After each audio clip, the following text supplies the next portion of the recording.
Este vídeo-livro não existiria sem a inspiração dos trabalhos do artista plástico Ludovico Luís de Franco Sarcinella e textos de Fabiola Sarcinella na obra Contos e Lendas de Iguape, publicada em 1997.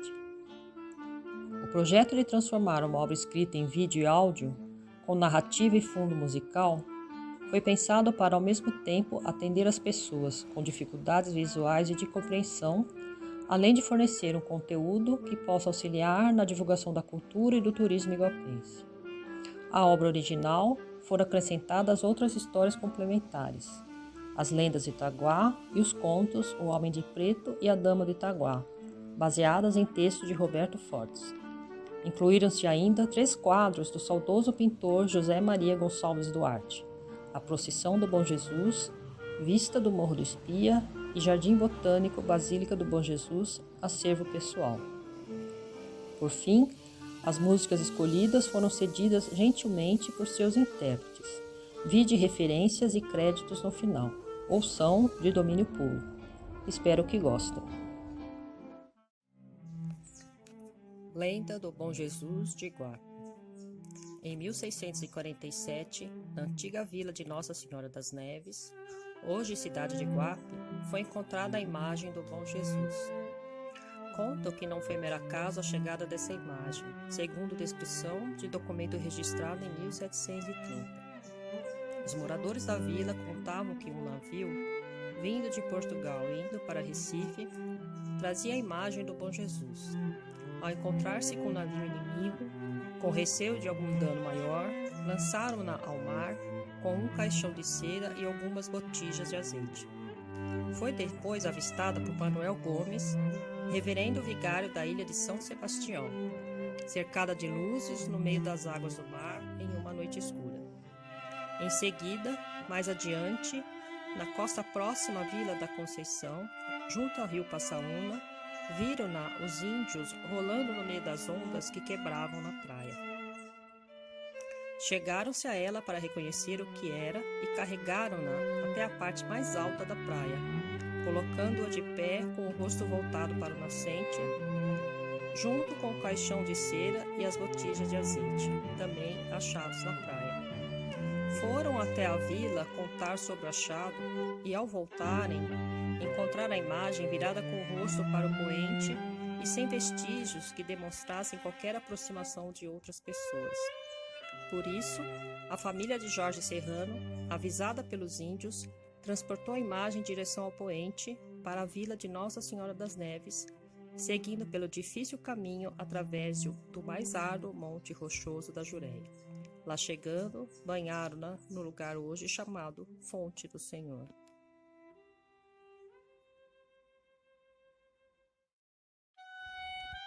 Saudade de Iguape. A origem da valsa Saudade de Iguape. Todos os anos, no mês de agosto, para os festejos ao Bom Jesus, aportavam em Iguape embarcações com passageiros devotos vindos do sul do país, do Rio de Janeiro e de Santos, que se juntavam às cavalhadas vindas da Serra da Macaca, atravessando o rio Ribeira para chegar à cidade e homenagear o santo milagreiro. Certa vez, entre esses visitantes, veio também o músico João Batista do Nascimento. Ele se empolgou com os encantos da cidade dos festejos e se juntou aos músicos iguapenses que tocavam na quermesse, emocionando a multidão que se aglomerava nas ruas e largos sob as luzes dos românticos lampiões. A cidade era a velha conhecida de João Batista, onde tinha muitos amigos. Reza a crônica que sua saudade do lugar e dos amigos fez com que o músico criasse as primeiras notas de uma valsa.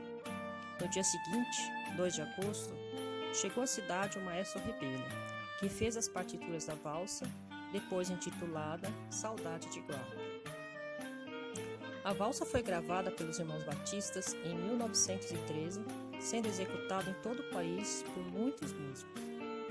No final da década de 1920, o historiador e poeta Valdemiro Fortes, ao mudar-se para Araraquara e com saudades de Iguape, escreveu a letra dessa valsa, que hoje é considerada o hino da cidade.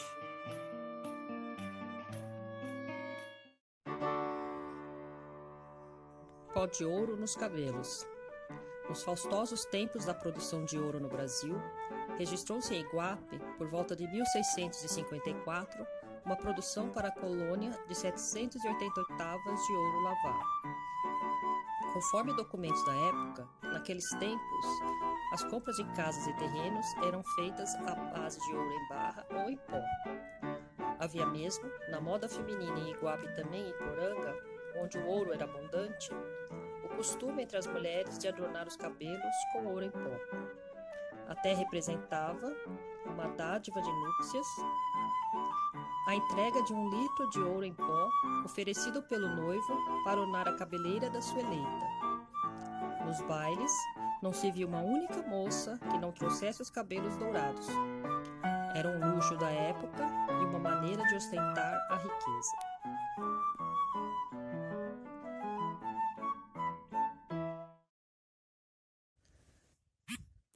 O tucano dourado. Esta lenda é contada pelos caiçaras da Juré. O Morro do Pogoça, maciço avistado a quilômetros de distância, por sua formação rochosa estranha e quase divina, desencoraja os moradores locais a escalá-lo. É uma das formações naturais mais encantadoras do Vale do Rio Verde e, segundo os caiçaras, é protegida por um enxame de mamangavas e abelhas negras ferozíssimas que guardam seu pé da elevação. Segundo contam, a cada 7 anos, um tucano dourado abandona o Pico de Deus, na cidade de Pedro de Toledo, através de uma janela natural na rocha e voa até a Serra de Tatins, em Iguape, a 30 km de distância, a uma altura que tucano nenhum consegue alcançar. O voo acontece na primavera e, diz a lenda, quem consegue avistar o belo pássaro recebe como dádiva 7 anos de felicidade. Boiquara. Boiquara é hoje conhecida em Iguape como denominação de um pequeno povoado perto de uma grande cachoeira, onde as suas águas são canalizadas para o consumo de toda a cidade. Diz a lenda que ali existiram 2 enormes serpentes que saíam de tempos em tempos, carregando animais, crianças e destruindo casas e plantações. Certa ocasião, lavradores encorajados uniram-se e embrenharam-se na negra floresta para dar cabo daqueles bichos. Armados de possantes peças de paus chapeados de ferro, conseguiram, com muita luta, liquidar uma das medonhas serpentes. A outra, vendo a derrota desastrosa, fugiu voando para os sertões incultos do ribeiro.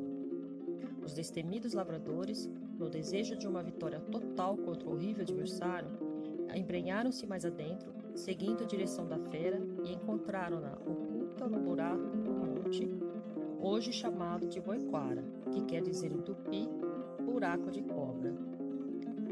Esse buraco foi fechado, mas ainda existe a lenda de que um dia ela reaparecerá para vingar a morte da companheira.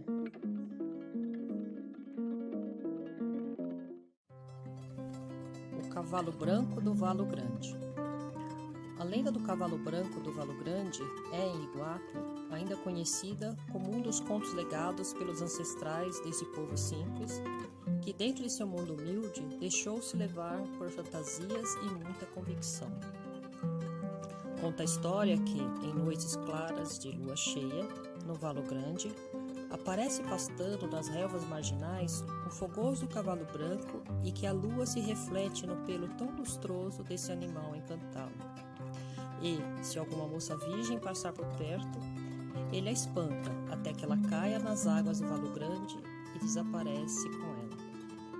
Em outro plenilúnio, ele voltará para buscar outra moça e viver com ela no fundo das águas, e assim por diante.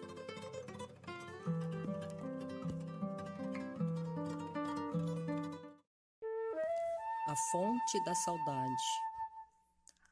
A origem de seu nome não é simplesmente uma saudade sentida nos dias de hoje, mas faz parte dos contos e do folclore do povo iguapense. Foi justamente ali, onde todo o capricho da natureza se reunia, que uma linda lenda se criou, do convívio feliz de um casal indígena da tribo Tupi. Poucas luas havia que estavam juntos. Ela, pele morena, cabelo lisos que caíam sobre os ombros nus, olhar oblíquo que transmitia abrigo e o constante sorriso que provocava a alegria pura e natural. Ele, forte e musculoso, de coragem e de atrevimento indomável, dava-lhe segurança precisa para a defesa de suas vidas. Ela realmente o amava, pela bondade, agilidade no uso das armas, pela rigidez de seus músculos e pela beleza física que se destacava ao longe, sempre que do alto do morro, e acenava quando saía à caça. À tarde, quando regressava, de longe ainda, pelo nome da amada gritava, exibindo o animal abatido como recompensa de seu trabalho. Certo dia, quando voltava de mais uma caçada, encontrou a amada à entrada da choça, sem o sorriso de sempre, e seu olhar transmitia saudade. Tomou em seus braços e estranhou que ela soluçava. Uma guerra tinha sido declarada e seu chefe o chamava. Ele, fiel ao dever e aos seus irmãos, pedia-lhe que não temesse, lutaria pela tribo e voltaria com a vitória. Passaram-se os dias e certa vez, quando a linda indígena se banhava na fonte, sentiu refletir na água a imagem do amado, que sorria, porém foi desaparecendo aos poucos.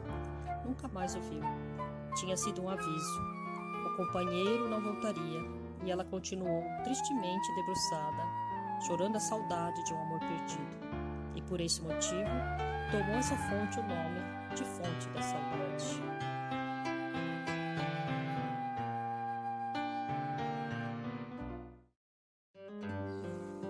As lendas do Itaguá.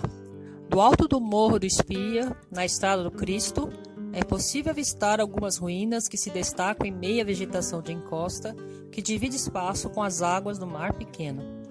São memórias materiais que restaram da fazenda Itaguá, lugar sobre o qual, com o passar dos anos, foram criadas diversas lendas, entre as quais as conhecidas como os fantasmas de Itaguá, entidades fantasmagóricas que, reza a crendice popular, em noites misteriosas, ainda perambulariam pelas ruínas.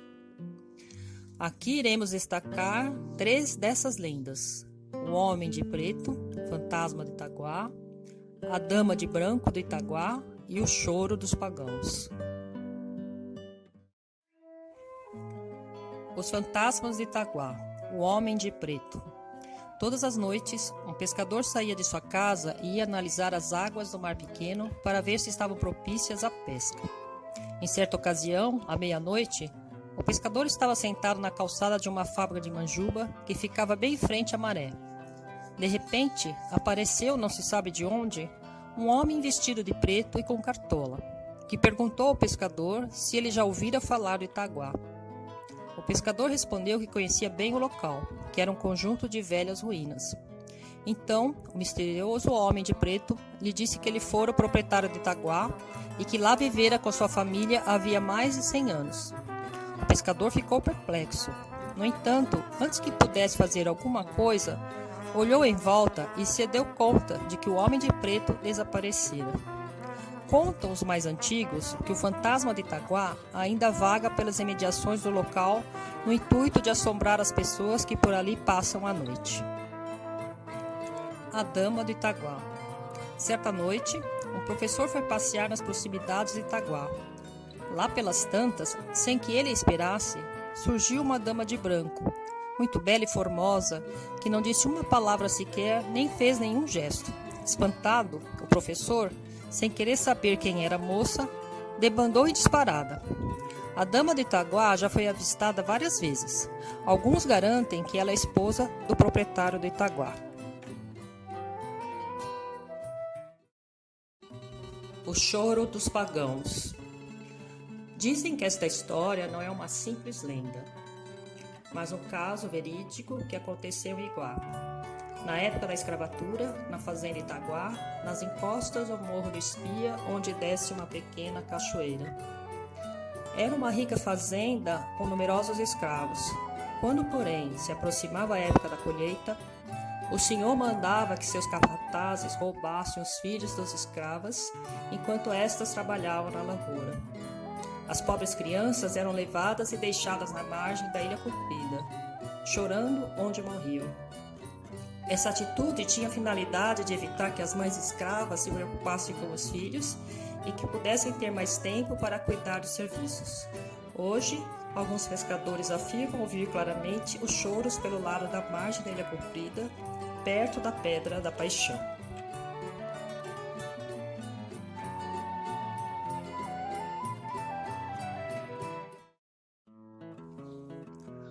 A carruagem da Praça da Matriz.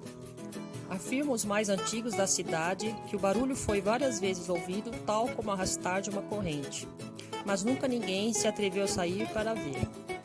Diz a lenda que em noites claras de lua cheia, uma carruagem puxada por 4 cavalos brancos saía do porto do Ribeira, passava pela margem do Vale Grande e pela Praça da Matriz e dirigia-se a Guaricana. Conta o antigo morador de Iguape que no passado, uma família muito rica mandou que fosse levado, na calada da noite, em sua carruagem, um grande tacho de ouro para ser escondido em seu terreno na fazenda Guaricana. Lá permaneceria oculto, até que sua única filha chegasse à maioridade. Passado algum tempo, uma fatal epidemia matou a família do rico fazendeiro, exceto sua filha, que viveu sem que soubesse da grande fortuna que lhe cabia. Hoje, no mesmo horário do carregamento do ouro, sob a claridade do luar, a carruagem novamente refaz o percurso, como querendo mostrar o caminho do lugar onde o ouro está enterrado e dando assim descanso à alma da jovem. O Canhão de Iguape. O iguapense tem por natureza sentir a história de maneira pitoresca. Quase todas as cidades litorâneas, do tempo da colonização, possuíam peças de artilharias e até um canhão, para defesa contra os ataques de piratas e outras ameaças. Seria estranho se Iguape também não tivesse um canhão, tanto que se conta a seguinte história. Iguape possuía um único canhão, que se achava instalado na entrada do porto. Nas festividades do 4º centenário da cidade, em 3 de dezembro de 1938, entre outras atrações, constava no programa a visita de autoridades e numerosa comitiva, e a recepção deveria ser à altura de importantes convidados. Alguém teve a ideia, não se sabe quem, de usar o velho canhão para com um tiro saudar a chegada dos visitantes. Para tanto, transportaram a pesada peça a 2 quilômetros do local da chegada, posicionando-a num ponto estratégico à margem do Mar Pequeno. Como ninguém soubesse como carregar a arma, lembraram-se então de convocar o fogueteiro, Januário, o português. Esse se entusiasmou em participar do festejo e, único entendedor do assunto pólvora, tomou todas as providências. Devidamente instruído, o português encheu o canhão com pólvora branca de grande poder explosivo e, como não houvesse balas, colocou também cacos de vidro e pedaços de pedra e ferro. Ao receber a ordem de abrir fogo, Januário acendeu o rastilho e, para surpresa de muitos, houve uma explosão nunca vista, que acabou abalando todo o programa festivo. Houve pânico, gente corria para todos os lados, a fumaça cobriu os barcos da comitiva e a caravana parou. O canhão sumiu e pedaços dele foram cair do pátio do fórum a mais de 200 metros de distância. Vidros quebrados, barcos atingidos e Iguape sem o seu canhão para sempre. O Morro do Espia.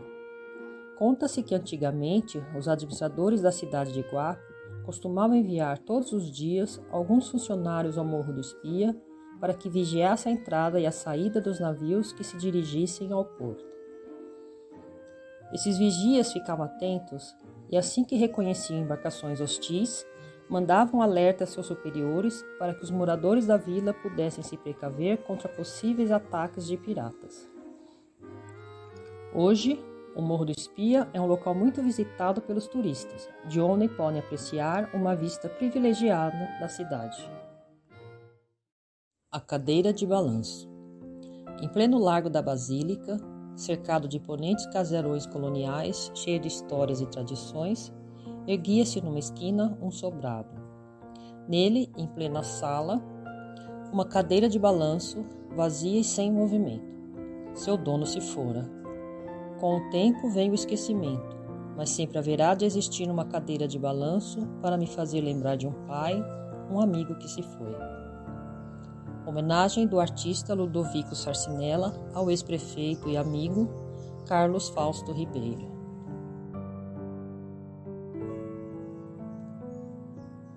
Ludovico Luigi Sarcinella foi artista plástico, filho de imigrantes italianos, nascido na cidade de São Paulo. Residiu em Iguape por muitos anos, desde a década de 1960, onde mantinha seu ateliê. Era conhecido no meio artístico por sua pintura primitivista, em tela e madeira, tendo exposto seus trabalhos em várias cidades brasileiras, levando simplicidade e expressão às mais diferentes paisagens, como casas, festas, telhados, igrejas, mulheres.